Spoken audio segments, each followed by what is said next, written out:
Hey guys, it's your boy Ilyah. I'm here with Do or Don't. I'm excited for this next episode. Stay tuned. For killing my trust, you are a killer. For breaking the promises made. No, yeah. What's good, Do or Don't? Purple World, episode 43. I need to stop almost forgetting the episode every single time at the beginning, but I forget what the last episode before this was, but I hope you guys enjoyed that one, Virtue. I almost forgot. But today we're here with someone that I've known for a while. They were actually one of the first people to come in the studio, but they've never been... Actually, no, they were in one vlog. I was going to say never been on any of our content, but you've been in one vlog. Mr. Ilyah, what's going on? What's going on, bro? Thank you for having me. Thank you for coming on, bro. Thank you. And actually, before you start, I shot one of my music videos here. I forgot about that, too. The song Killer. I forgot about that, too. And we're going to get into that. Man shoots his own music videos. It's got 107,000 views, so hey, listen.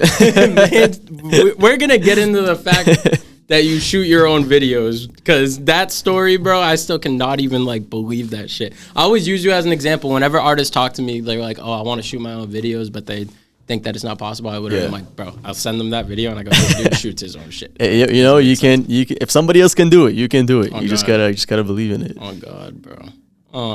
Give them a little rundown, just on what you do, your art, who you are just as a person too. So my name is Ilyah. I'm an artist from Boston. I actually was born in Morocco. I moved here when I was a kid. I do what we call noir pop. So it's a very subgenre that I like to call it, which is, I love R&B. I love pop. I can't just see myself do just R&B or pop. So I wanted to do my own thing, and me and my producer, we came up with this sound where it's kind of like ambient, dark, but still has some reggaeton vibes in it, some Arabic in it. We just named it noir pop. That's how it is. You guys invented that. That's not an existing genre. No. I mean, so noir means black in French, and pop is popular music.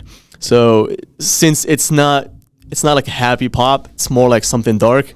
So I don't know, it just flows nice. And I feel like, as an artist, if you come up with your own sound, people are more kind of intrigued in hearing it. 100%. For example, I know everybody wants to do trap. So once trap got crowded, now they did drill, which is kind of like same thing as trap, but just like different 808s and different. And it always gets killed out so quick. Exactly. And then it's going to be a new thing. And then it was like Afrobeat, and then, new genre is happening. And I feel like, once you have, your sound, I'm not saying that, what I do is like something out of the ordinary. No, I mean, it's still pop. Some people might even consider it like reggaeton or like R&B, but it's good to kind of put it in a single lane where people can associate you with that sound.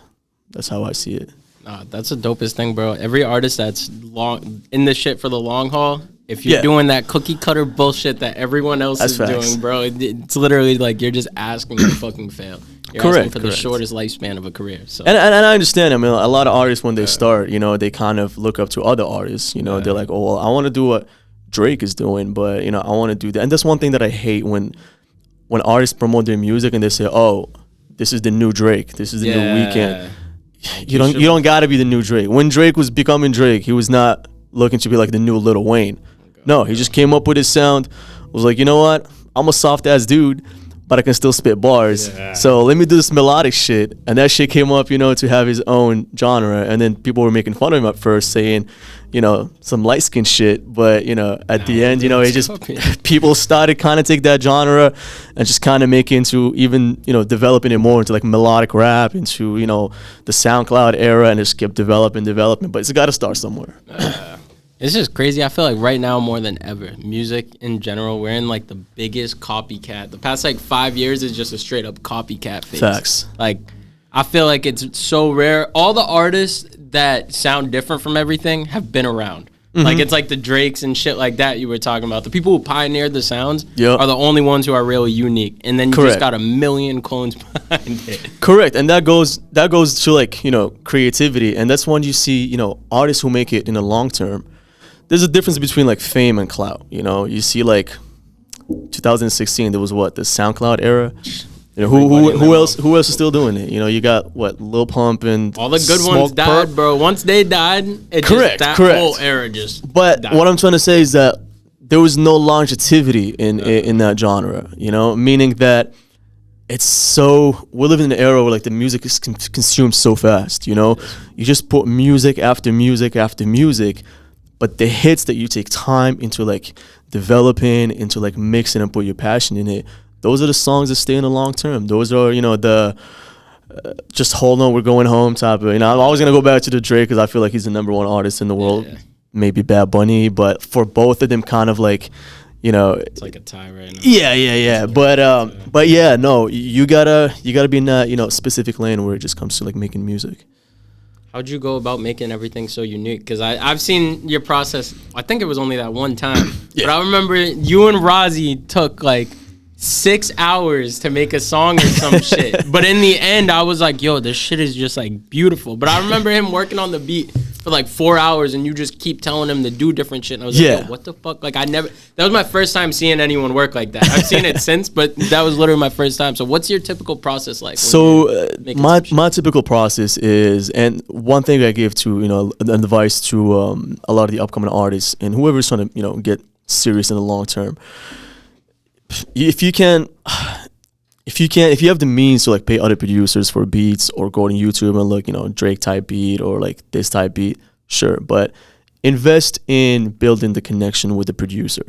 Even though they're not, you know, ATL Jacob or they're not Metro Boomin, they're still gonna be growing with you, because before Metro Boomin became Metro Boomin, he was starting, you know, to get his, you know, his feet wet. So get with someone who kind of has the same vision, and you guys just, you know, fuck around, you know, play around with the sound, see what you like. I know, for example, what I like pop. I also like R&B. I like some of the reggaeton kind of like, you know, vibes and using words. I speak 5 languages. I'm not saying that a flex. Wait, what the? So I speak 5 languages because I'm Moroccan. So we speak Moroccan Darija. We speak classical Arabic, French because it's the second language in Morocco, English obviously, you know, because, you know, I'm American, and then Spanish. So what I like, walking Rosetta Stone. yeah, honestly, because I was a kid, my parents saw me. You know, they took me to schools and all that. If I'm about to learn a new language right now, my brain will just go like, I can't do it. But the reason why I'm saying like I speak 5 languages, because I know, for example, sometimes when I listen to like Arabic music, I like some of the sounds, you know, and I want to implement that in my craft, you know, because I am Moroccan at the end of the day. I'm also American, so I like what's popular here in the United States. I like some of the, you know, trap vibes, some of the R&B vibes. I speak Spanish, so I understand the reggaeton. I understand some of the meaning, some of the palabras, you know, like it makes sense. So I use some of that sound in my music. So it's kind of like a melting pot of all these, you know, styles, and, you know, try to make sense of it, you know. So here's how to make it even easier for you. It starts with an idea. You know, usually it's my producer, Rhazzi on that beat. Shout out Rhazzi on that beat. Shout out Rhazzi. Sends me just, you know, a line, maybe just, you know, drums. I hear it, you know, I vibe with it. I was like, okay, let's try to do something happy, you know, something happy or sad. We try to pick, you know, the beat first. Something happy gives them an idea. Okay, let's maybe go for, you know, something summerish or like winterish, meaning that if it's winter, it's going to be more like in a minor aspect. So it's going to be sadder. Or if it's summer, it's going to be more like in a happy, you know, in a major note. Sends me that. I get a few ideas, start like humming, riffs and all that. Send it back to him. Literally no vocals. It's just me listening to it like, na na na na na, like just kind of trying to find the rhythm. I send it to him. We communicate via Thule, which is I don't know if you know it, but it's in. Is that the shit where they can like go in basically go in your DAW from another computer? Like no, so Thule is kind of like voice notes. It was an app made by Jordan Lucas, and he made it so easy. It's like you can kind of like have the song playing, and you just like record on top of it. What the hell? No reverb. I've never heard of this. No reverb, nothing. You save it. It also has, you know, a text bar where you can actually write the lyrics at the same time, and it has this thing where it even shows you the rhyme. So like, let's say for example, you're stuck with the word, I don't know, replace. You'll press the rhyme. It'll give you all the words that ends with so it has like rhyme zone built in. Yeah, like basically a rhyme zone built in. What yeah. the hell? So I send it to Nadir, and then Nadir's Rhazzi on that beat. I send it to Nadir. He listens. That was his name. Yeah, I completely. He listens to it, and then once he listens to it, then, you know, we just kind of keep building from that. And then we would like, sometimes we add, you know, the Noir aspect of things, meaning that we'll add a Moroccan derbuka, which is a specific instrument, which is kind of like it sounds like a kick, but it's a very specific kick, you know. Or we add like I don't know, like a reggaeton drum set on a R&B kind of like piano, you know. So you know that's how the process goes, and we just keep going until we build something that's solid.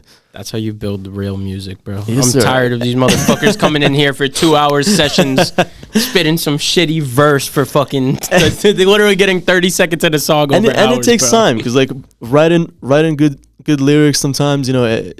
I'm not gonna say I only write like nice ass songs and shit like that, but sometimes, you know, based on my mood, I'll take my time writing some lyrics, and sometimes, you know, like I will listen to some song and be like, this is something where I can just like kind of create a persona, you know, like a fuckboy persona. I'll just be like, I don't give a fuck, you know. You know, this is just me trying to go in through shit and, you know, just trying to get out of the way. But I feel like that's the beauty of music is you're kind of playing a role sometimes, and you know, it's kind of like acting. So whatever the mood is, that's the creativity. It's funny because I was watching a video the other day and they were talking about how now everyone's so much like, oh, you have to be about your shit, which I agree. If you're making street music talking about killing people and shit, that you should be about your shit. But other aspects of music, like if you look at the 90s and stuff, nobody gave a fuck. It was just like it was understood that you're a performer at the end of the day. Right. To an extent, like everything, obviously it comes from the soul, but to an extent there is like a whole act. It's almost like a whole different persona. I feel like motherfuckers right now take it to heart, you know, like if they say they're going to kill you, we live in an internet era where everyone is just like, oh, was you going to do it? Like shit, like you slide for Vaughn. You said exactly. You said you're gonna pull up on this dude. Like, what the fuck is going on? So even if the other guy's not gangster, then he's just like, all right, well, I have all these fans that listen to my music and this shit, and they're my core fan base, and they're telling me, oh, you know, you're a pussy for not doing what you were singing or rapping about. So they push him into doing something that he's not comfortable with, and they go to jail, and it ends up exactly. And the fans don't give a fuck at the end of the day. There's like, oh, he's an idiot, he's stupid. That's why it's really important to know what image, what brand you're trying to build in the start, because that core fan base that you start with, that's going to be your actual, you know, niche. That's going to be your fans that are going to bring other fans similar to that core fan base. So if you start doing gangster shit and you're not about that life, obviously you're going to attract gangster shit. Exactly, you know, bro. If you make songs for girls, then obviously you're going to get girls. You make songs about guys, you're going to get guys. You know, it's what you're comfortable with, and you know, this is how it is. Oh God, I want to backtrack real quick though. Sure. Because I realized the question, or how you were saying you take the time with stuff, how I was just shitting on people. It took me like literally like 2 years to realize that, because how I was saying I experienced it with you and I experienced it with other people. I was like, okay, if every single time there's an absolute banger made, it's like 3 to 5 hours sometimes spent on the song. Right. Obviously, there's those times you have that some shit is just spontaneously correct made. Yeah. But at what point were you just doing it like that off rip, or did you do it the way most people would normally, just go record on a fully done beat beforehand? I don't like pre-made beats because I feel like... So you never did? No, I mean, I've experienced with it, but I feel like there's only so much you can attain doing that, you know? Because at the end of the day, the relationship you're going to have with the producer is just as important as the song, meaning that the beat got to be complementary with the lyrics. Like, you can't have like a trap beat and I'm singing like about, you know, trucks and beer and like, you know, country shit. You know, it makes no sense. Morgan Wallen. Exactly. I mean, you can be Lil Nas and, you know, do some crazy shit and just come up with like, you know, country, you know, rap. I forgot about Lil Nas. I mean, hey, bro, that's cool. That. I mean, but it's really hard to kind of like do something, and it's kind of all the stars going to be aligned in order for you to have that one song who's going to have that something that nobody ever heard before. You know, because everything, like you said, everything you're going to hear right now, it's been inspired by somebody else. And that's just how music is. That's how humanity is. Drake was inspired by Lil Wayne. He didn't copy Lil Wayne, but he took some of those, you know, sounds and some of those, you know, kind of things that he liked and put him into his own world. And he just kind of crafted the same thing. And that's just how it is, you know, like you gotta definitely, you know, take your time. And when it comes to the beats, back to the question, so I kind of like went on something different. When it comes to the beat, I feel like once you start with something that's kind of made for you, you can be kind of free into like making it in the same vision that you have, especially in writing songs. Because you might feel like, okay, well, the verse, I want it to be kind of like slow, but the chorus, I want to go off, you know? So you got to have that liberty in order for you to do it. That's the thing. People don't realize, like, go listen to a Drake album, Travis Scott, any mainstream artist. Yeah. I guarantee you the beat is not going to sound the same. There are some songs that it does, Yeah. but the beat is not going to sound the same throughout all the songs. And No. that does not happen with YouTube beats. No. The post-production, I feel like post-production, I don't want to say it's the most important part because I feel like there's so many different factors, environment, obviously the initial energy recording it. But I feel like post-production is what really makes like hits, honestly. Yeah, it could make or break a song. Oh, God. That's for sure. Also, if you're getting a song off of a beat off of YouTube, there's only so much you can change and alter. Because at the end of the day, you're buying a lease. You're leasing the beat. That's not yours. You know, I'm going to go back to the example of Fetty Wap. The song Trap Queen. He got the beat off of YouTube, right? Didn't he make like no money off it technically? Or something? Exactly. He was promoted that song for 2 years, you know, and he was doing it, and then the song took off. And once it took off, the guy who was giving him his beat gave that same beat to like 100 other artists, you know. That's what they do. They make one beat, sell it, lease it to like 100 or 200 artists, and whoever has that one song that's gonna pop, oh shit, that's my beat. And then the lease that you sign, you don't have exclusive rights.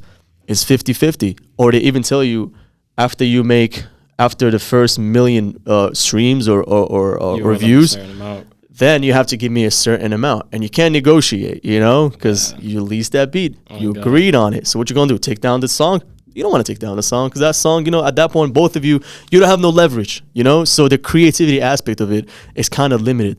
So instead of doing that, go invest in your local producer, your homie that is not as big, because a lot of artists, they have this complex of like, oh, I need to have a good producer in order for me to do it. But my guy, you haven't achieved shit.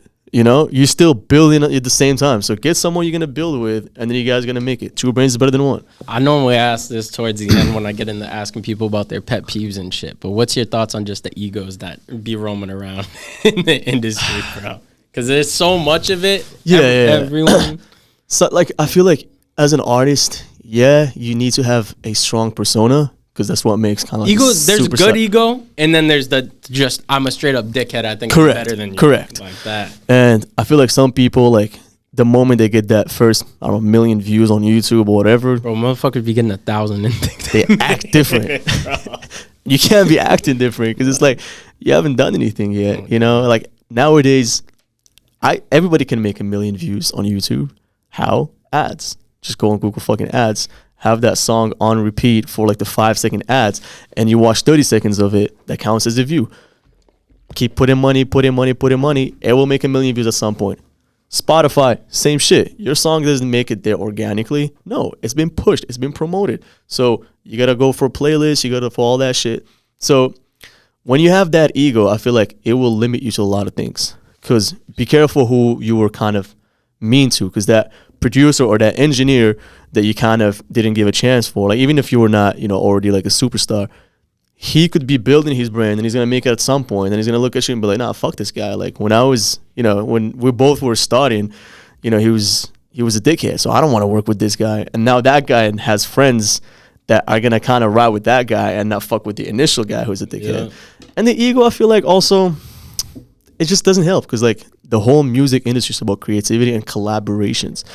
That's why it's hard unless you're, I don't know, like Prince, who, you know, rest in peace, who kind of played all the instruments, sang the songs, wrote the songs, engineered and everything. It doesn't work like that. It's all about collaborative effort. So when you come in with an ego, you're limiting yourself. You take off the ego, honestly, there's so much different perspectives you can see. And, you know, it also comes with how you're going to approach it. You know, there's good ways of asking things or getting feedback or criticize, and there's bad things. Like if you come to me and tell me, Ilyah, the song is trash, I'll look at you like, the fuck? It's not ego, but like, what am I going to do with that criticism? Now, if you come to me and be like, I like the chorus, but the verse, you could actually do better in this line, or you could work better on the flow and all that, then I can take that criticism and I can work on it. If I take it negatively at that point, I'm a dickhead. I have an ego and I can't take criticism, and I'll never make it far in life. That's just how I see it. People that can't take criticism will go like nowhere. In this No, shit, no. bro. Everyone thinks they could do it by themselves, but it's it's impossible. it literally is impossible. I was gonna say, even everyone tries to use independent artists as an example, and they're like, oh, like Chance does it by himself. I'm like, dude, No. you think Chance is doing all of this shit by Bro, himself? he's independent, meaning he's not signed to a major label. But some people literally think being an independent artist means you do everything by yourself, and but I don't know how they think. He has a distribution deal. Exactly. He has a team that does most of the management, that does, booking agent. Everything is about a team. I guess, the misconception, and you're right. When people hear independent, they think, oh, you're by yourself in a room and just like working. No, independent means that you're releasing your music not through a major label, meaning Sony or Atlantic, whatever. It just means that you can still have distribution deals with Empire or whatever and still be independent. That's just how it is. People always get that shit twisted. Yeah. People always do. Absolutely. Talk about deals. Let's hear about yours. Because I was going to look and see if I could find anything about it, but I'm like, let me just save my raw reaction for the podcast. Yeah. So I kind of was like, my journey was kind of like, ups and downs, just like how any artist. And I feel like if you get into this journey expecting to make a quick buck or like get rich fast, you're in the wrong reasons. It's not going to happen. You get the main drive got to be passion. It starts with passion and it ends with passion. It starts with passion. You could become a millionaire at some point, but no amount of money at that point. I'll give you an example. For example, Bad Bunny. He could easily go and just get a venue and just get paid like, I don't know, $2 million per show. Probably some crazy shit. Or go to record a song. Like if you come to him, be like, hey, Bad Bunny, I have $1 million. I want a featuring. What is he going to say? No. Because that's not the money that he needs. Exactly. No, because the passion at that point, he got to fuck with the project at that point. That's what I'm saying. It starts with the passion.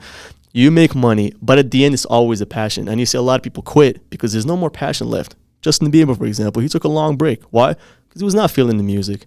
Could he have made more money? Hell yeah.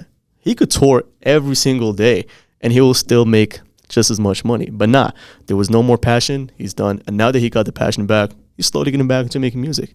So I graduated college, and when I graduated college, I told my parents, hey, listen, I want to do music full time. Obviously, just like any foreign parents, my mom was like, freaked out. what the fuck you doing with your life? We paid all this money for you to college. Like, what the hell? What did you go to college for? I went for marketing. Yeah, Salem State University. Go Vikings. So after I graduated, I told them, listen, just give me a year. Let me do my thing, My degree is there. I secured the bag, I'm not a failure.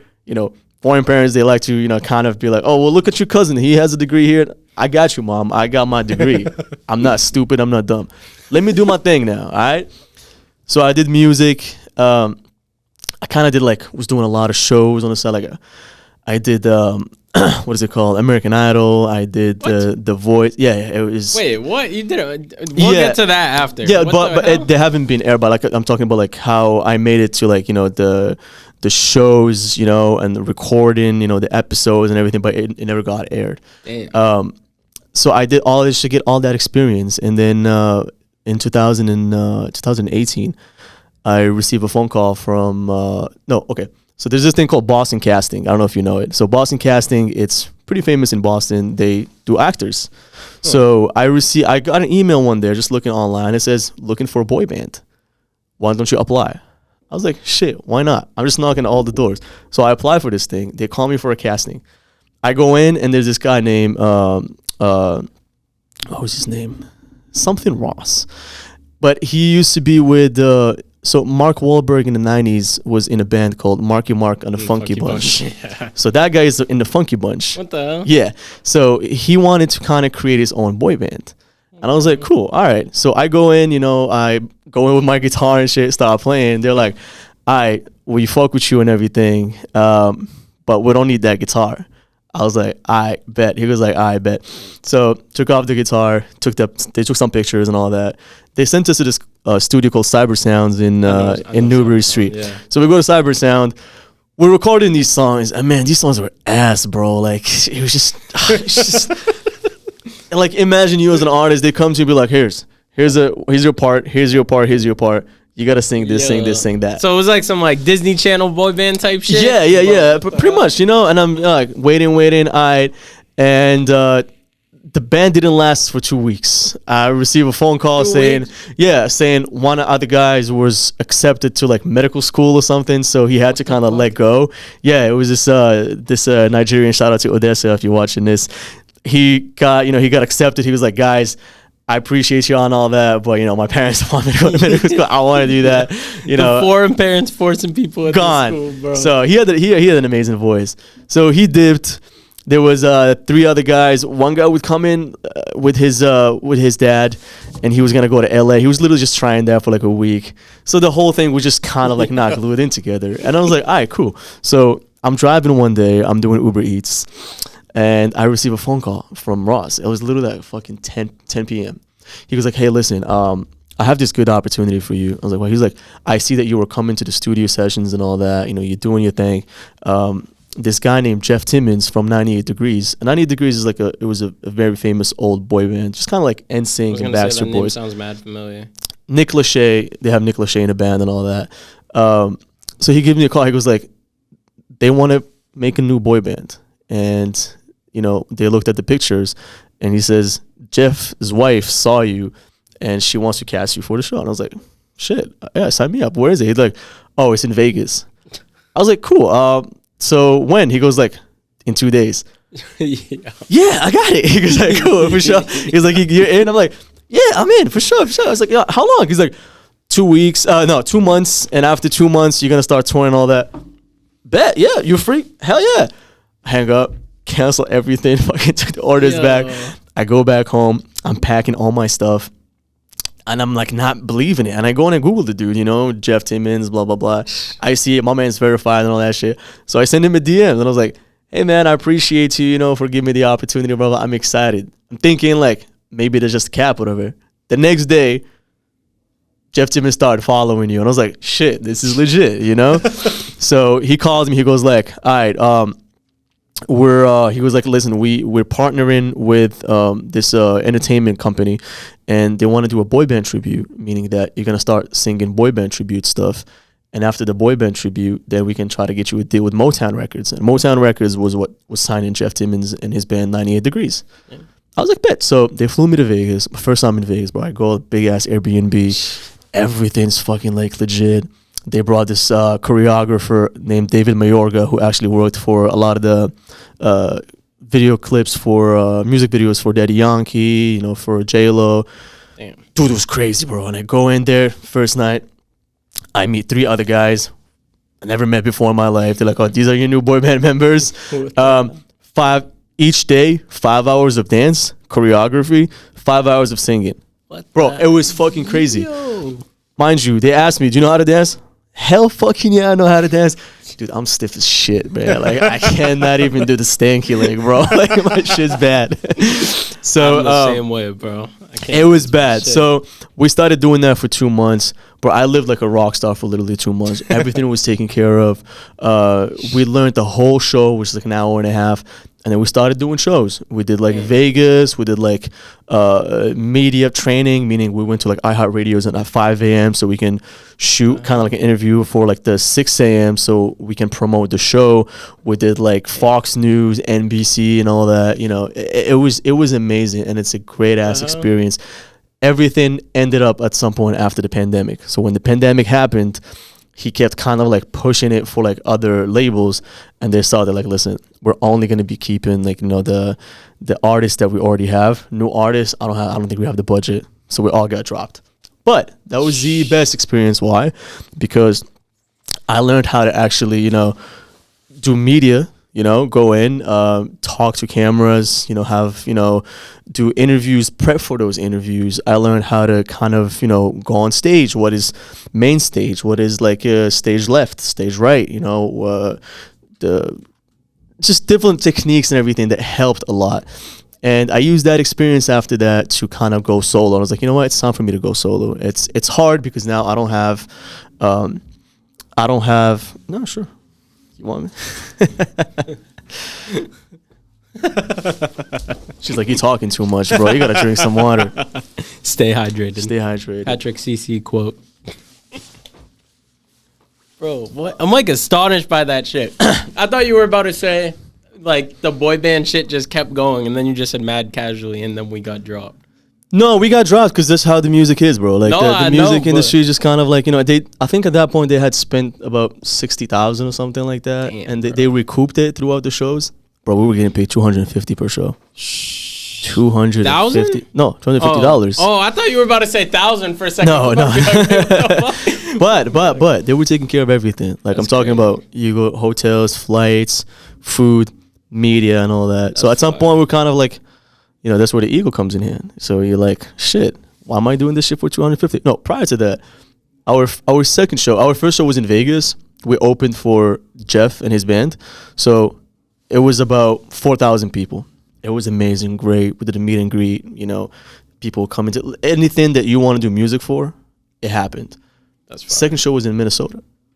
Excuse me. Now, Minnesota, nobody knew who the fuck we were. So we were selling tickets, and we received an email saying, hey, guys, there was only 20 tickets sold. Damn. Fuck. So Jeff calls like, hey, guys, I'm going to give you guys tickets. I'm going to take you to this big-ass mall in Minnesota and Minneapolis, and you guys are going to start giving free tickets, you know, and just kind of, you know, promote yourself. We're like, all right, so we go just random people here, we have a show tonight, here, blah, blah, blah, blah, give all the tickets. We go to that show, 30 people show up. We still performed. We still got paid $250. The following show, now we're in Ohio. It was Lake Chautauqua. 5,000 people showed up. What the fuck? 5,000. Each ticket was $40. Now do 40 times 5K. Yo. They made, I think that night they made about, we did the math because at the end of the hotel, we were all like just kind of like, we were still off of that high of like, damn, bro, like so many people kind of loved us. So many people came in. We felt like rock stars. We're like, bro, they made about 60, 70K that night. And then we looked at him like, bro, why the fuck are we getting paid 250? We can't be that. We gotta start getting percentage, blah, blah, blah. So the ego came in play, and I was like, oh shit, we deserve more. And then we go and talk to Jeff, and Jeff showed up to us like, all right, let's say I give you guys a percentage now, right? This is business. I still get to recoup all the money that, you know, we've spent on your flights, on your hotels, you know, on the food and everything. He's like, the show in Minnesota, we lost so much money because we did all of that shit, all that promo for nothing. He was like, you think that iHeartRadio, you go and get promo for free? No, you're going to have a publicist. They got to pay for that. You think going to like Fox News or whatever, you got to pay for all of that. All of that is coming from the budget. So that's kind of, we kind of got humbled down a little bit, meaning that, and that's why a lot of artists kind of, when they go and do shows, they do like a base rate. Like, you got to pay me $20,000, I'll perform. Two people show up, 1,000 people show up, I don't give a fuck. That's on the promoter. I'm getting paid regardless. If you're getting paid by the door, then it becomes a little bit tricky. Yeah, you can be making more money, or you can also not. lose, man. Yeah. So after the pandemic happened, kind of was like a humbling experience where I sat down. I mean, through the boy band, I kind of took advantage of that. Got verified on all my socials, you know, got all my press and all that, all the connections I could get. So I felt like I kind of had that experience, you know. I know what I can do moving forward. It's not like I'm starting from scratch. And that's what I made in the deal, Rhazzi on that beat. My manager, John Kimai, shout out to John, he come up to me, he was like, there's this Moroccan kid that lives 5 minutes away from your house. And he makes beats. And he wants to meet you. I was like, Jean, bro, come on, bro. I was like, yo, you see me, like, I just came from the boy band, you know, I'm doing this. I need something that I'm going to go, you know, move forward, not kind of, you know, he was like, dude, just give him a chance. He's really good. He's really talented. I was like, shit, bet, let's do it. So you had no idea who he was? I have no idea who the fucking idiot was at that point. We met up at Earl's, I remember. He showed up. Oh, the place of Prudential? No. The one in Assembly Row. There's one in Assembly. One? Yeah, there's one in Assembly Row. I didn't even know that. Yeah. That place is fire. Yeah, he shows up. We start talking and all that. I'm like, yo, this is a cool ass motherfucker, bro. Like, you know, music aside, that's somebody I can be friends with, you know? We start talking, you know, at first, you know, he was just telling me, he's like, because of the boy band, I actually had an interview with a Moroccan TV channel, and that went on Morocco, so it kind of went viral on Morocco. So he's like, I saw it, you know, and I'm proud of what you're doing, blah, blah, blah. So he was kind of very, he was giving me a lot of compliments, but at the same time, he was very humble about that. And I was like, shit, bro, like, I haven't done shit yet. I mean, I appreciate you for saying all that shit, fine, but that's an honor. That's fine. We started talking. We forgot about music, bro. I'm telling you, this whole time, we're just vibing and vibing and vibing. And then on the way back, it was like, dude, I live 5 minutes away. I was like, yo, pull up to my house. Pull up, start playing me beats. First beat he plays me, I was like, all right, hold up. Start writing music to it. Damn. Yeah, and we came up with this song called Mamacita. We recorded it. It's all right. But after that, he just became my brother, man. And I'm telling you, with Nadir, I even sometimes I forget that he's just my producer. He's also my brother, we go out, we you have guys are fun. always together. We're always together, we think alike and all that shit, and it's just easier. And that's where we're at right now. After that, we kind of kept building and building. We got an angel investor who kind of saw the vision in us and start, paying for this marketing agency, to push our projects. That's fine. And because of that, we got approached for the song Habibi, which is our big song that we did, me and Nadir. And this label was like, hey, listen, the Habibi song, fucking fire. Am I tripping, or was that one in a bed with a bunch of girls? No, that's in Miami. No? I thought it was that one. This one was done in LA, man, and we spent fucking $10,000 in that shit. We were gonna do some stupid shit. We wanted to jump the Hollywood sign, go on top, and hold the Moroccan flag, and there was a drone waiting on us, bro. The moment we jumped the fucking fence, we were stupid. We wanted to kind of get that clout in a sense. Because it's like, all right, we're going to shoot the music video. And the music video is on YouTube. It's called Ilyah Habibi. We jumped, and that shit was steep, bro. We could have fucking died. We were walking down a little bit, just kind of crawling. And then we hear, there was an alarm behind the Hollywood sign. There's literally an alarm. And then the alarm starts going, pew, get the fuck out of our property right now. We're like, oh, shit. And I look up. I'm like, yo, Nadir, get the fuck back. We go back, bro. We jump the fence. We're running. They send 2 helicopters. So when somebody jumps the fence, they send a helicopter. It's a fucking $1,500 fine. And I think there's also jail time. Thank God, bro. Like, I don't know how, but we hitchhiked and this couple stopped. There was this couple from Spain. They were like, where you guys going? Like, please, can you just take us out of the park, please? Like, please. We was like, I bet. We go in. They go the ins and out. We go out. We see the Rangers outside. Kept going, bro, just keep driving, keep driving. We drove, and then we just left off that scene. But that Habibi song, we got approached by the label, and they're like, listen, we see so much potential in that song, especially now that the World Cup in Qatar. A lot of people are kind of like is interested in Arabic, and Habibi had like Arabic and English in it, so they wanted to kind of have it mass played in like in Saudi Arabia or like any show that has like Arabic, and them motherfuckers got money, so I was like, bet. And then that's where the deal is going right now. So there was a lot of things that I don't want to kind of like jinx for now, but it is off on a good start. That's all I'm gonna say. Fire. Yeah, that's fire, bro. It's funny in talking to you. You have like 3 different accents, bro.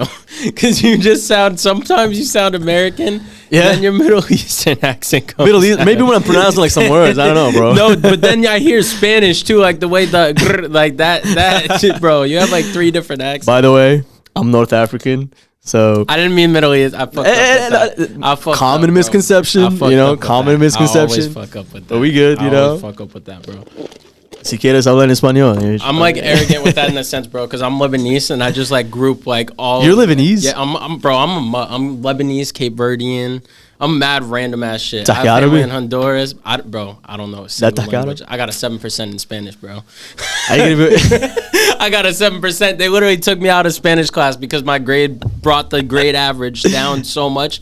They were embarrassed to have it as a statistic. They literally told me, they were like, you don't have to take a language your whole high school, bro. I can't learn another. You're going to be like one of those people like, 3% this, bro, that 2% milk.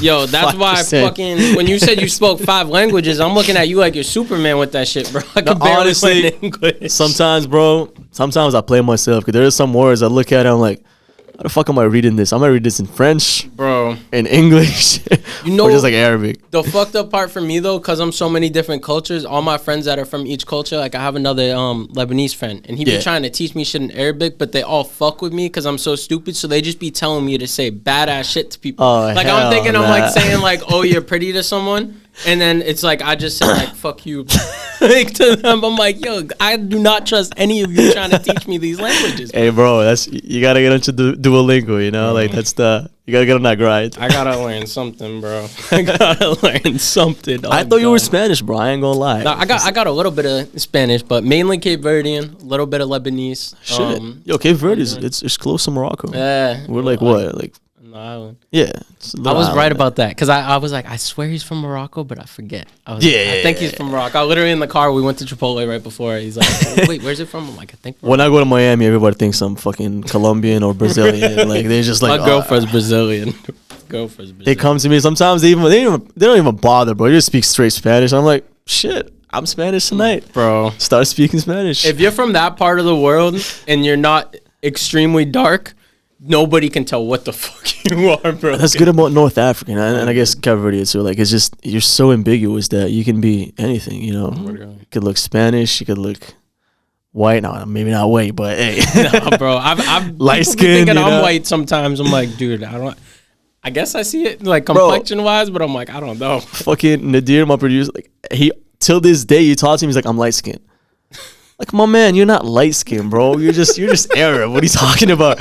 He was like, nah. He'd be wearing like durags and shit, hanging out with Haitians, be like, and they gas him up. They're like, yo, that's some light skinned shit. I'm like, you're not light skinned, bro. You're 10.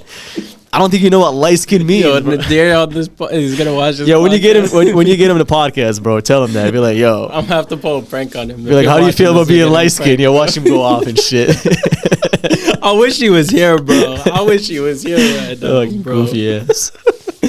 Damn, though, bro. How much you think, though, all the different cultures you have? Obviously, you said they have played a big factor in everything. But just being able to be so versatile, even besides just the words, like having all that different culture in you, how much of an impact do you think that's been, even outside of the music, just your life in general? I think anybody has the chance to be from a different country. Not saying that, obviously, you know. So you grew up in Morocco, right? Yeah. So I want you to So the first time I came here, I was 3. I was 3 years old. I came to New York first time, and then I kept going back and forth to Boston. So my whole life, America was Boston. Have not been out of Boston. Haven't seen anything else. I've seen JFK, the airport in New York. Right after there's a McDonald's. I remember that McDonald's straight going to fucking Boston. So at the age of 16, I just moved in for good, you know, because my parents, they wanted me to get a private education back in Morocco. Because they believe that, you know, the education there is just much, it's like better, you know. So when I moved back, it kind of like helped me in the sense that I became friends with everyone, you know. All the Haitians, they took me as their own because I spoke French. The Latinos, I spoke Spanish, you know. So I was gonna say you could fit in with literally anybody. And I feel like that's one thing. It's like when you're a kid and you see someone who speaks the same language as you open up, you know. Obviously, because maybe you're not as comfortable as speaking English. Because they'd be like, all right, I don't want to talk to this person to open up because I'm afraid I'm going to mess up. My sister does that shit. You know, my sister speaks perfect English, right? But because, you know, she was born in the United States and because she went to Morocco and she studied there, she came back, she kind of felt like she didn't want to speak English in front of us, thinking that, you know, she might fuck up, she might do this. So she was shy for a minute. And then we kept telling her, like, yo, nobody gives a fuck, man. Like, you speak perfect English. And then just little by little, she started opening up. That's how I felt like with other kids when I moved here, you know? Arab kids as well.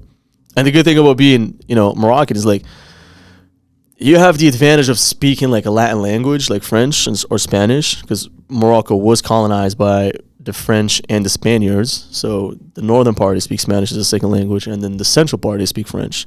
So you're kind of exposed to those both. At the same time, you study classical Arabic because our Arabic is fucked up. It's like a Darija, it's a dialect, you know? You literally have like 3 fucking languages in one sentence.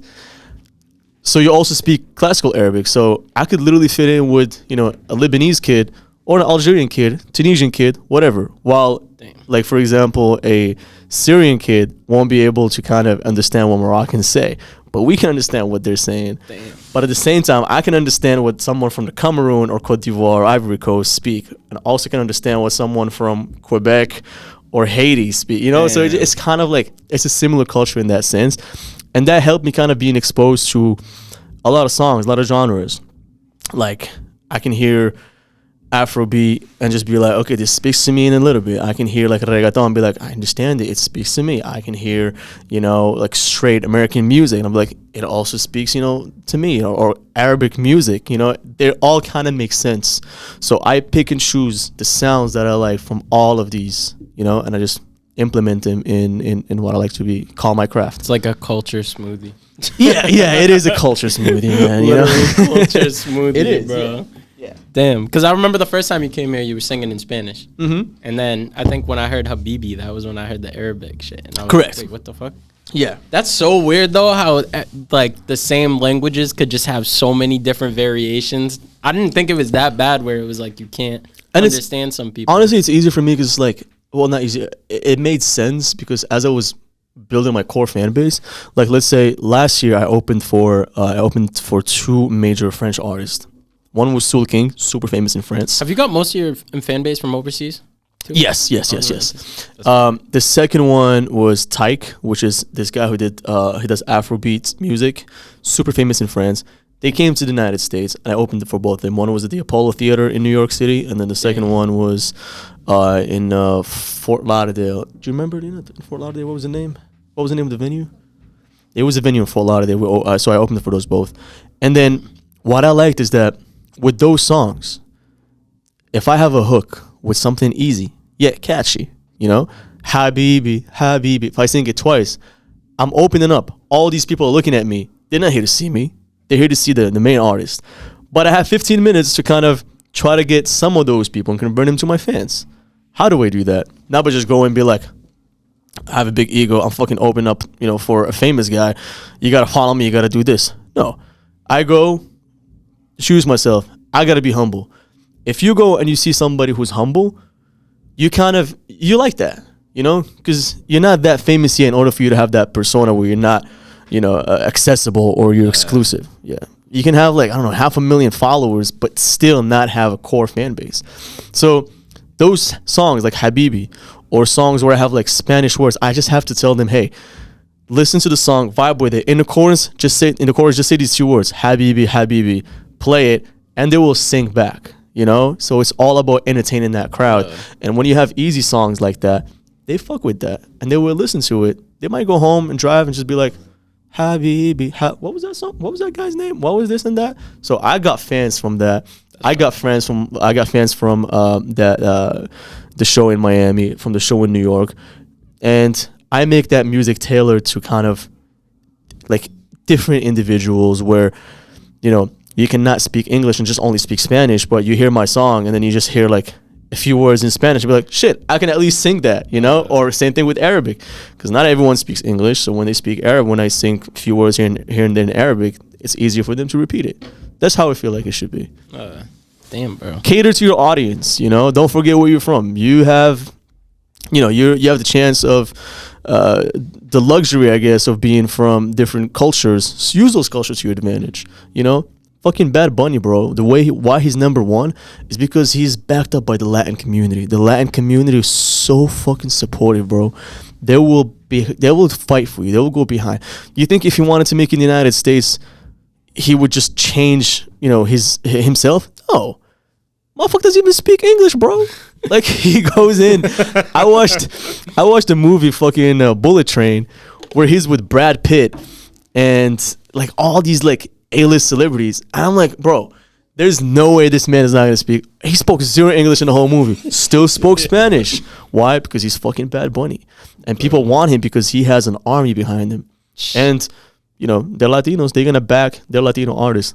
I'm Moroccan. I'm Arab. I'm North African. I'm gonna have my Arabs following me. They're gonna be there. Because when they see me change and trying to cater to other people that I'm not, then be like, all right, well, we don't fuck with this guy, bro. No. Damn, bro.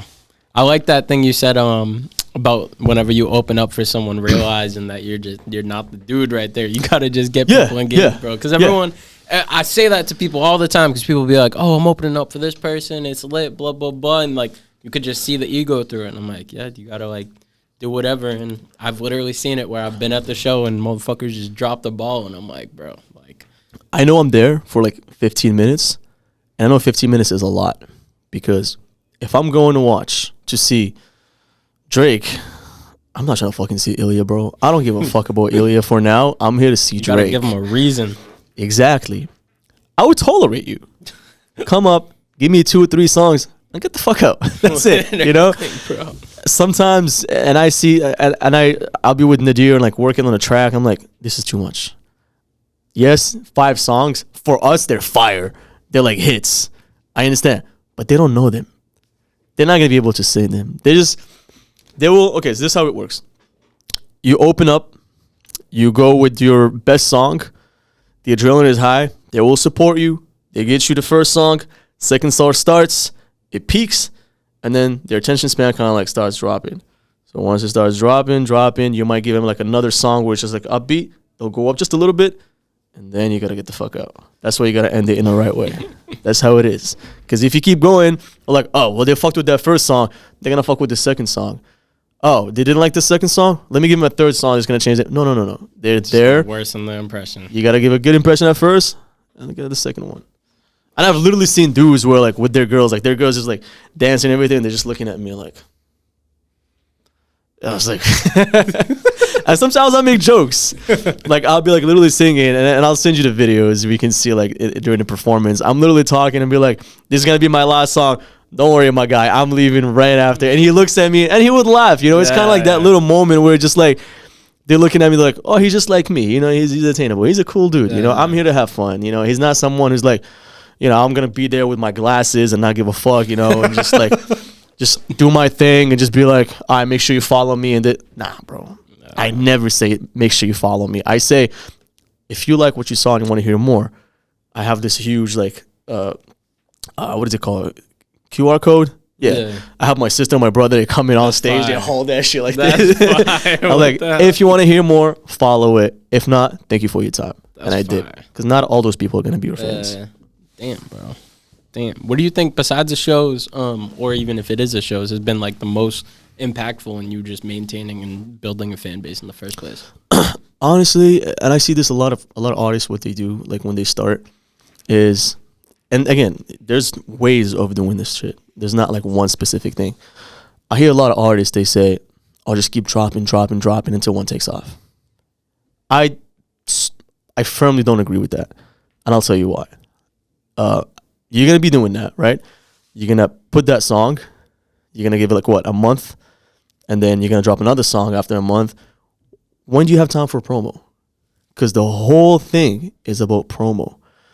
You don't just... You're not Drake or Bad Bunny in order for you to just drop a song, post it on the story, and then wait for all the millions of views. No, you got to work hard. So I think that effort that you can do is have a nice project, you know?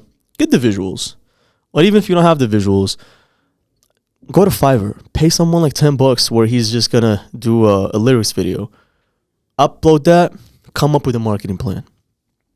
Meaning that, and that's one thing that, you know, that impacted my career, is I started learning how to do that.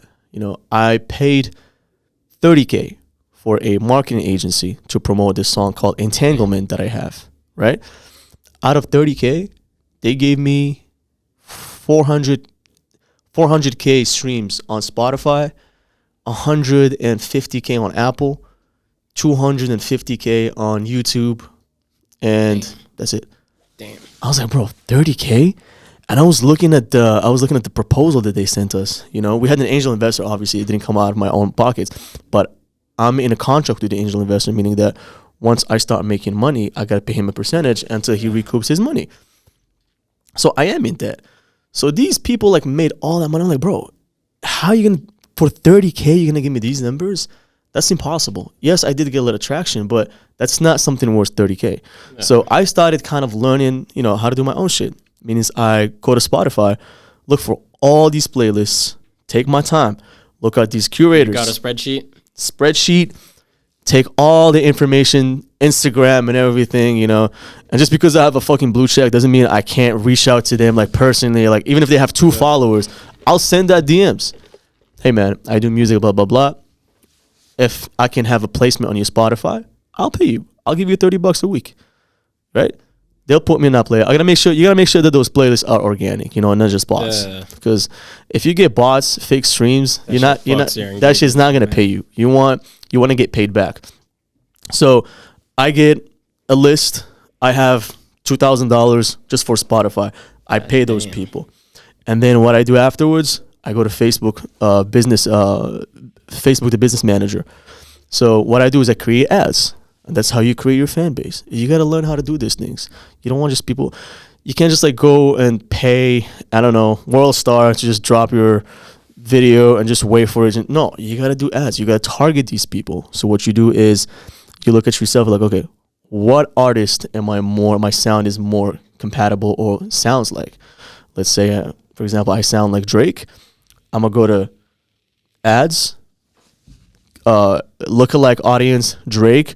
I want to know what my target audience, women, age 18 to 24, location, Boston, New York, Florida. Try that. I tried that first ad, see how it does. I'm not create 5 more ads, similar, you know, different locations, different artists. Whatever ads performs the best, delete the rest, take that one ad, put more money into it. Because those ads are going to start getting me more followers, more people who see my shit pop up. They're interested. They're intrigued. Now, once they're in my profile, I make sure I have that link tree that sends them to all the other platforms. YouTube. How you get YouTube views? Yes, you can go and pay, I don't know, again, like World Star or, you know, World Star Hip Hop, and they put your song for $5,000 or $6,000. No, but you want to keep that. You want the data. You want the analytics. You got to learn these things. As an artist, you got to be an entrepreneur, because you're not famous yet in order for have.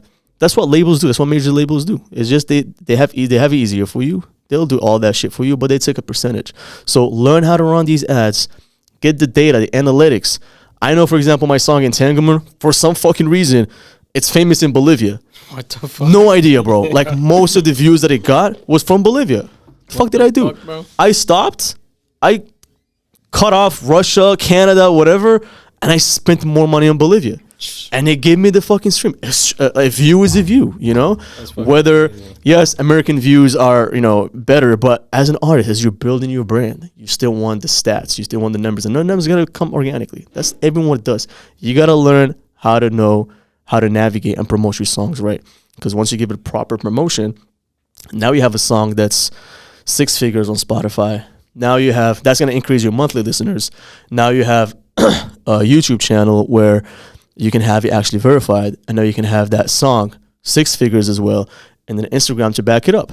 So if I reach out for a featuring or for a venue or whatever, and they go and look up my name, they'd be like, oh shit, this motherfucker's there on Spotify. Oh shit, that song is there on YouTube. Oh shit, so he's legit. I'm gonna respond.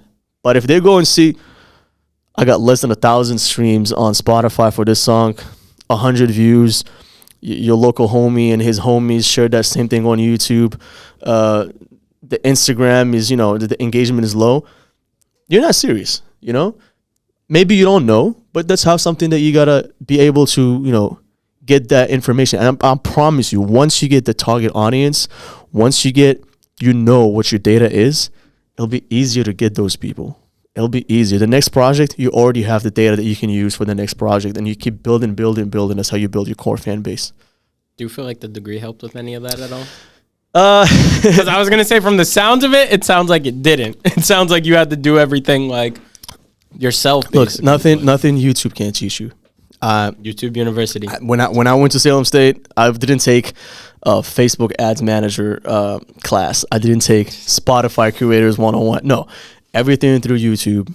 I knew that in order for me to be legit, in order for me to, you know, reach out to those people, because sometimes I'll reach out, you know, to sponsors and be like, hey, would you like to sponsor my music video? Like, here's the budget, $15K, give me $5K, and I'll promote your, you know, your product, for example. And then you as a promoter, you as a brand, you have a marketing department. Either you have a certain budget that you pay other influencers or whatever. You'd be like, okay, well, let me look at your engagement. What you're going to do, first thing, you can either Google me or you're going to go check out, you know, what kind of reach I have. If you see that the reach is ass, Like, no, why the fuck would I want to give you $5,000? Like, there's nothing I'm gonna gain out of it. But if you go and you see like, oh shit, this motherfucker got traction, maybe I can get something out of it. Then they'll give you the money. They'll give you that sponsor. That's why it's good to have good engagement. You get more sponsors, you get more A&Rs. If your goal is to sign with a major, the A&R will come and see, be like, oh shit, all your songs have $500,000. You see that you're doing big things on your own. Let us help you. We'll take care of the rest. We see that you already have something going on. We're just going to take it to the next level. But major labels, like now, they don't want to take somebody from scratch. No, it's a lot of work. Do your own work first. What would be any artist that literally is getting started right now from absolutely nothing? Mm-hmm. What would you suggest they focus on, and what do you think could help them get to where they want to be the most? Biggest piece of advice. Forget about the gear, and you might not agree with me on this one, but studio time is important, but try to do the homework prior to coming to the studio. If you're going to come to the studio, I hate when people come to the studio like, bro, I was in the studio for 14 hours working on the song. Like, bro, I don't want to be in the studio for fucking 14 hours. I want to come to the studio, fucking record and get the fuck out. That's it. Because I see it sometimes, half of the people in the studio are going to be falling asleep on the couch for you trying to do the same thing.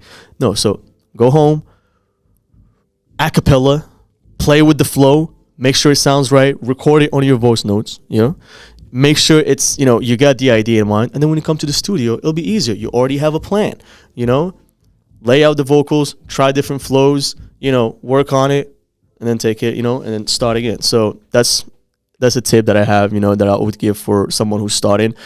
And don't be afraid to collaborate. Don't be afraid to try different things.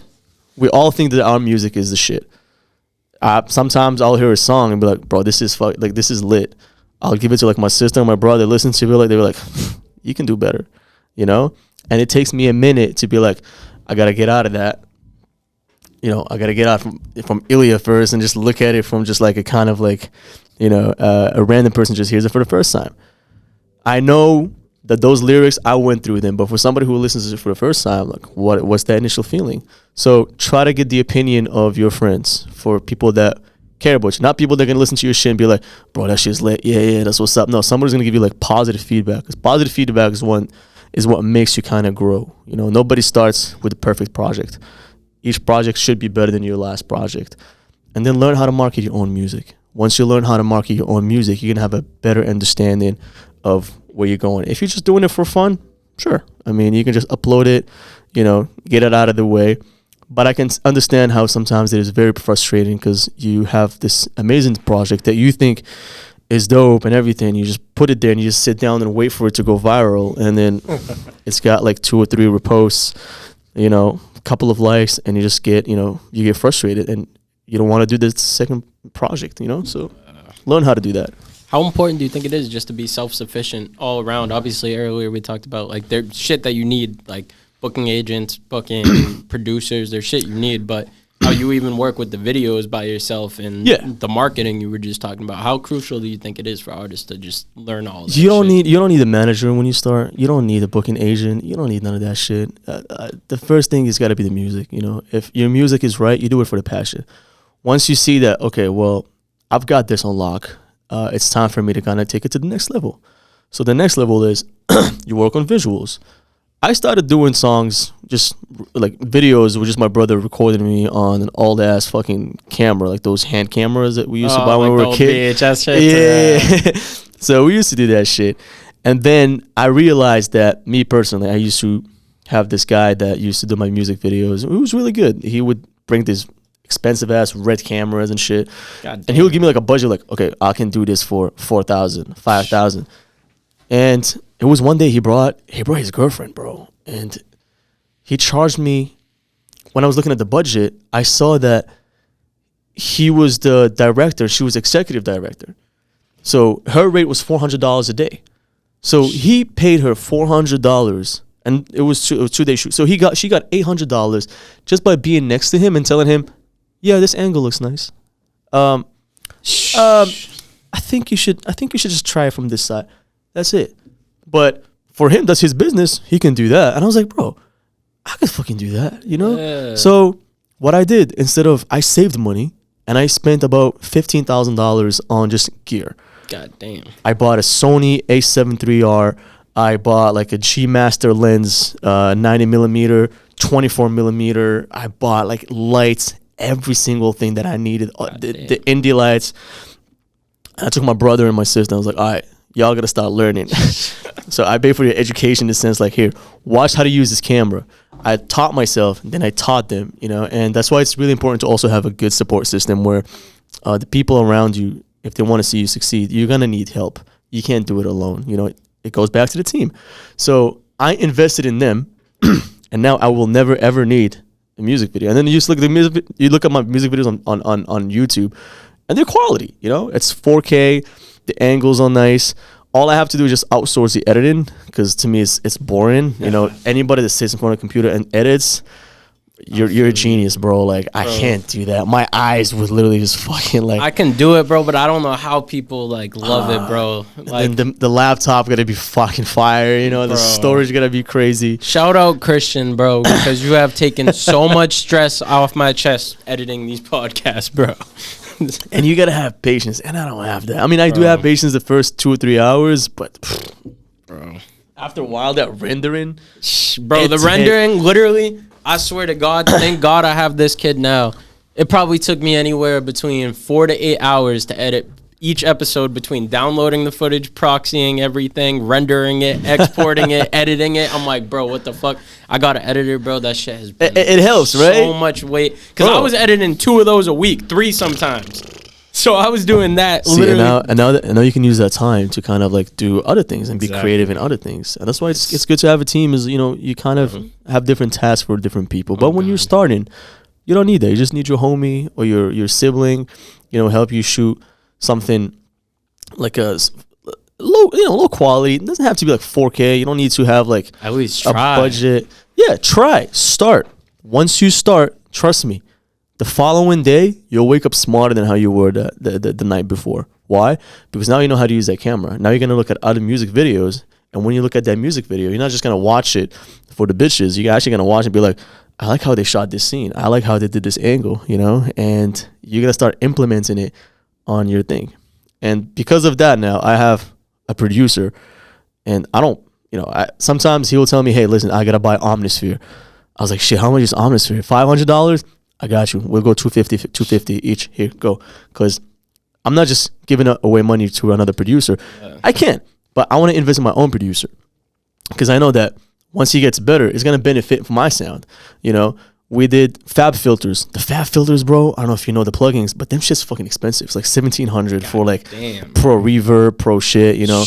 We bought sound toys. We bought waves. We bought all these plugins. All that shit costs like, I'd say like roughly $5,000.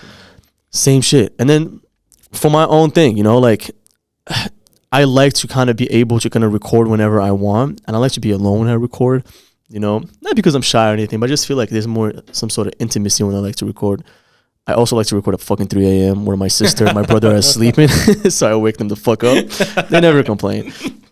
So I went ahead and I invested on a Manly microphone, which is like $3K. But I started with a Rode NT1A, which is a good ass fucking microphone, bro. That's just like $200. If you're serious about your craft, take some.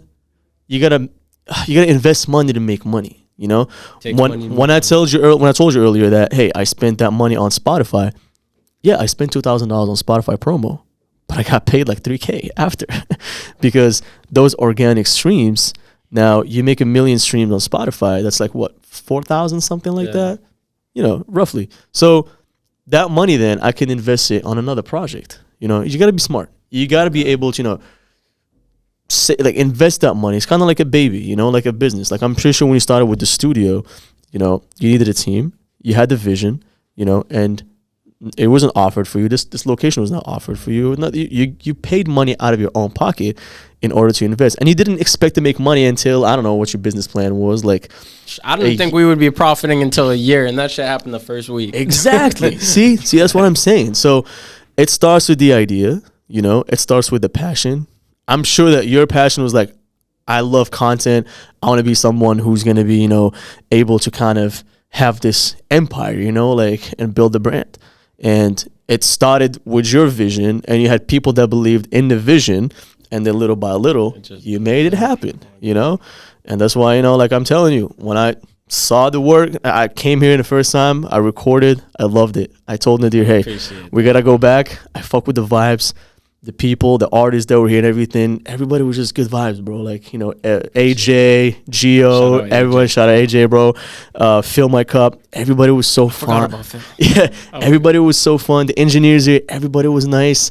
The fact that you guys were like showing us all the equipment, the rooms and all that, I was like, shit, you know, I don't know these guys, but you know, they treated me like, that was literally like our second week, bro. Bro, I'm like, oh, I feel like I'm a homie here. Second week, bro. And then I'll just be like recording, they come to me like, bro, that sounded really fucking nice.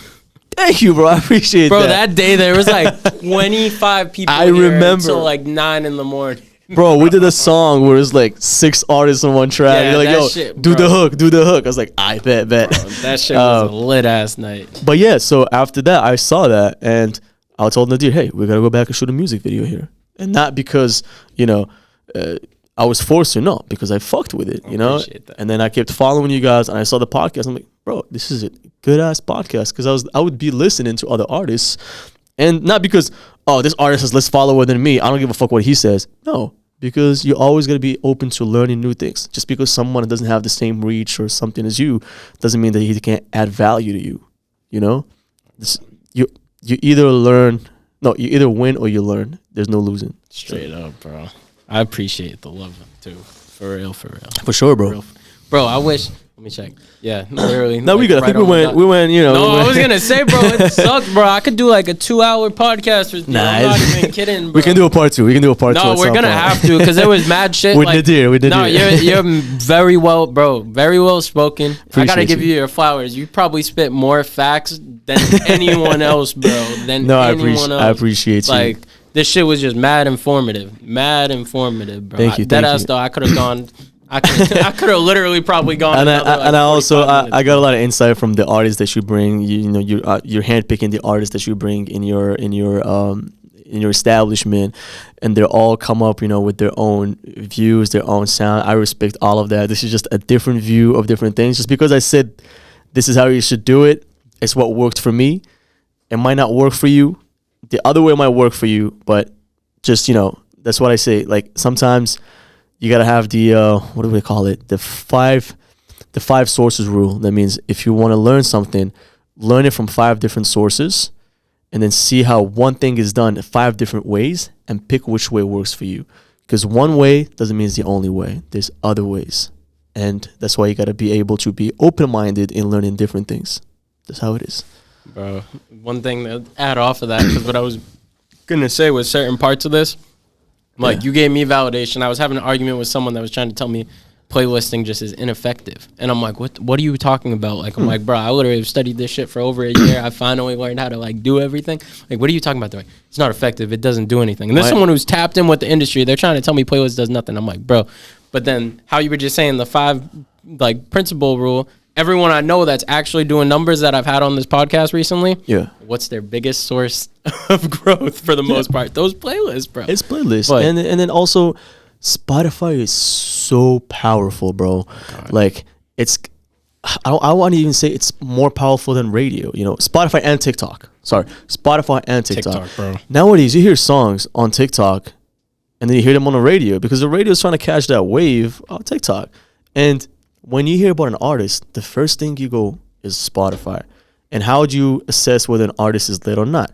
Not by their music. They can have some trash ass music, but if you see the numbers, you're like, shit, he's popping, you know? And sometimes some people want to get, you know, some of that clout. So yeah, his music is ass, but I still want to do a collab with him. I still want to get a featuring because I want to get some of the numbers that he's getting. But that person actually did the homework in getting his fan base, his core fan base. But if you can do the same thing and you have good ass music, bro, sky's the limit. Oh God, especially with how many trendy artists there are right now. If you actually have your shit down packed and you just realize that everything's in your hand, you could trap. Because I feel like it's harder than ever to make it because of how oversaturated it is. Yeah. But also, And I don't want to say this in like an arrogant way. It's almost easier than ever because there's so much trash out there. There's so much trash and there's so many resources that you just have. Like this alone could blow you up if you use it properly. Yeah, and also everybody's copying everyone. That's so what if you come up with something specific, like something unique, then yeah, you'll stand out. Literally. But everybody wants to sound like, oh, the next Lil this, Lil whatever. There's so many Lils, bro. There's so many Lils. And everybody wants to be the next Bieber, the next... No, don't be the next that. Be the next you. Be the next you. Be the next you, people are not going to see it, but as you get, more popping and popping, there's going to be someone else who's going to come and be like, oh, I'm going to be that next, this and that. Bro. So, and real quick, back to the playlisting, Rap Caviar, right? That's the biggest playlist you can get on Spotify. And I was listening to this podcast called Off the Records with DJ Academics, and he was talking to Tory Lanez, and he was saying that how your favorite artist, 80% of their streams comes from playlists. 20% is from their organic fan base. So you see those crazy ass numbers like 1 billion streams and this and that. 80% comes from playlistings. That's where the label comes in hand. And for that Rap Caviar, right? You got to pay like a $10,000, I think. They call it a pitching fee. Damn. To get on that playlist. Damn. Because it's illegal technically to kind of pay to get in a playlist. That's like an editorial.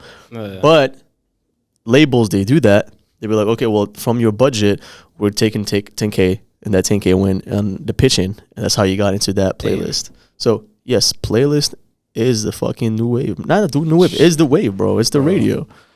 I didn't even know there was a feel like that, bro. Who the fuck goes and listens to radio unless you're bored or your aux cord don't work, radio or your dead, Bluetooth bro. is fucking like ass. If you're under the age of 40, radio is dead. Like radio. Is dead. Put that 94.5, bro. No, I want to play my own fucking thing. Check out this playlist. Play some of that. I like songs. Whenever I have one friend, bro, every time I get in the car, he's fucking listening to the radio, and I'm just like, dude, like, it's the same shit. Just like, what is wrong with you? Yeah. And those songs, there's just labels backing those radios and paying thousands and thousands of dollars for them to be like in that. It's always the cookie cutter shit, bro. It's always the cookie cutter shit, bro.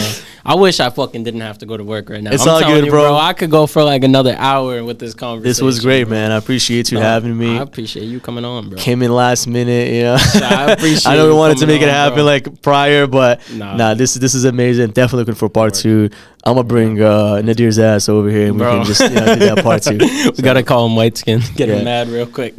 Shout out to Do Over Don't, man. Y'all building something, man. Especially in Boston and Massachusetts, where I feel like the music scene isn't as crazy as like Atlanta, for example, or Miami or LA. But it's people like you, kind of, who's giving the voice for upcoming artists who want to make it to the next level, or artists who already are established.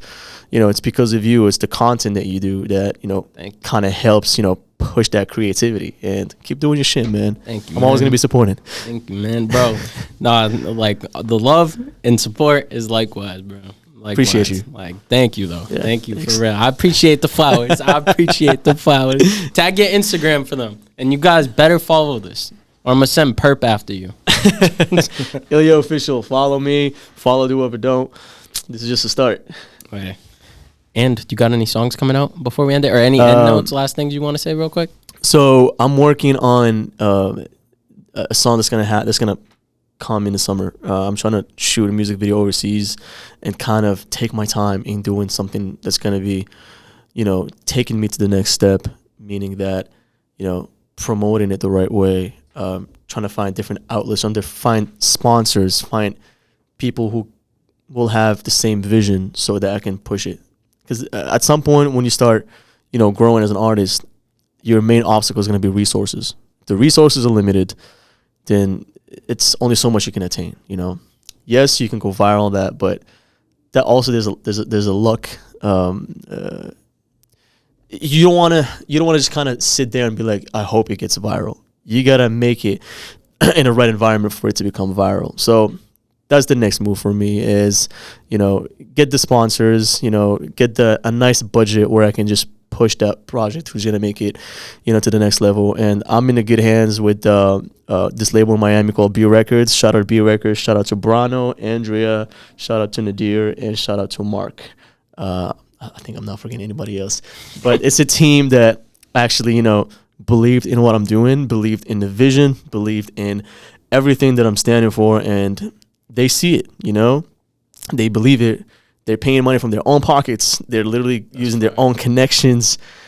And at the end of the day, I have nothing to lose, because if the shit is a flop, shit, we tried. But for them, it's more meaningful. That's why I gotta keep doing it, not for me, but for those people. So like, that's I'm excited. So I'll keep you posted. Salute to the gang. Thanks. Salute to the gang, bro. Gang.